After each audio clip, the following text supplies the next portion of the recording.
Here's an interview that a lot of y'all might have missed that we want y'all to take a listen to from my boy Eric B. Eric B was the guy that was going to be running the Death Row East, and y'all can hear this conversation between him and John and I, and it should be a good listen to for y'all. I want y'all to take a listen to it. This is Eric B, who's going to be the president of Death Row East. Okay, so first of all, we're gonna go. Could you tell us about the formation? Because most of y'all don't know, and I've been telling y'all, Eric B was very instrumental, and he was around. Matter of fact, let me just show y'all the relationship, because this is mainly a Tupac forum, and they love Tupac. I'll show y'all the love that Pac had for Eric B. It was this video shoot called "How Do You Want It," and Pac came to me and was like, "Reg, the only artist or person affiliated with Death Row that can come on set on this particular video shoot, other than KC, JoJo, of course, whatever, is Eric B." He said, "That's the only person that I want you to let on the set." And so I'm just trying to show y'all how it definitely was a close set. Yeah, it was definitely a close set. How much respect he had for E. Yeah. But I want you to go ahead. That's my little brother. Yep. So I just want to show them how much respect he had for you.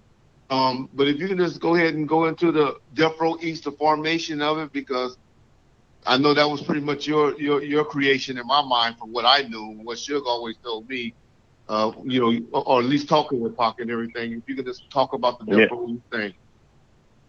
Yeah, what happened one day, Pac was like, "E, we got to do a label, we got to do this, we got to do that," and he went back to Shook and Interscope and said, "Man, Eric, our East Coast counterpart, man, we got to do a label." And I told him, I said, the only way it can be effective, I said, let's call it Death Row East. And they looked at me and said, "Hey, what did you just say?" I said, Death Row East. I said, y'all already got Death Row West. I said, let's do Death Row East, then we'll do Death Row South, then we'll go Midwest. And I said, we'll break it down into regions. Let's start out with East, and then we'll go South, then we'll go to the different regions.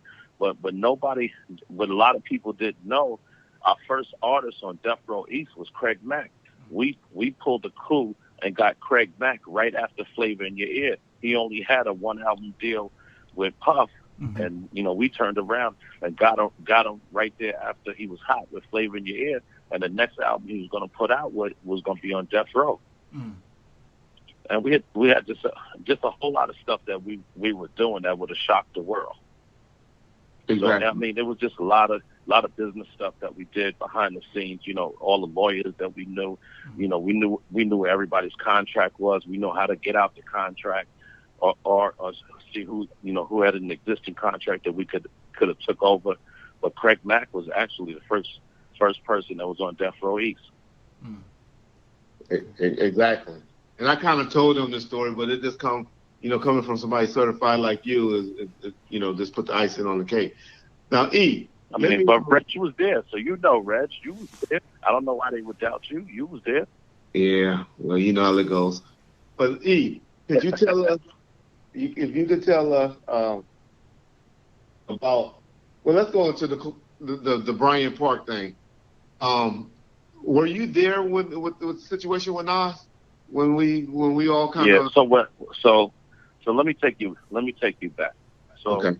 Before we went into Bryant Park, I mean, a lot of things happened. That Thursday all the way to the Saturday. It just was I'll never forget what happened. So Bryant Park, I had a conversation with Pac, and Pac kept saying, "Yo, man, Nas." He was so adamant about fighting Nas. So I told him, I said, "Yo, Pac, let me explain something to you."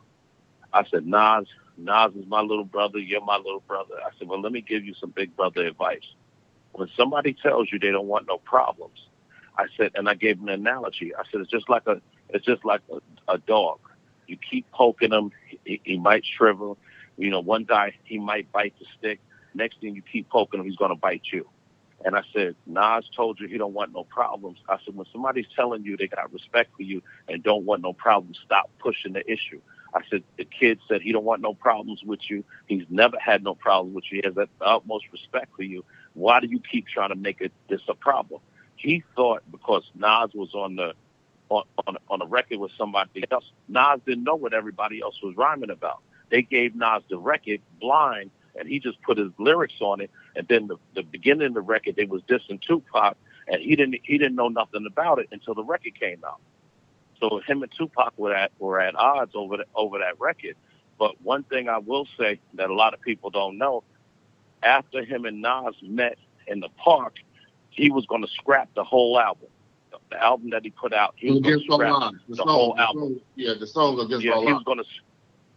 Yeah, he was going to scrap. He was going to scrap. He said, Eric, this is what we're going to do. When we get back on Monday after the fight, after we go to the Tyson fight, we're gonna fly Nas in, and me and Nas gonna do an album together. I'm gonna ask Nas, could we do an album together?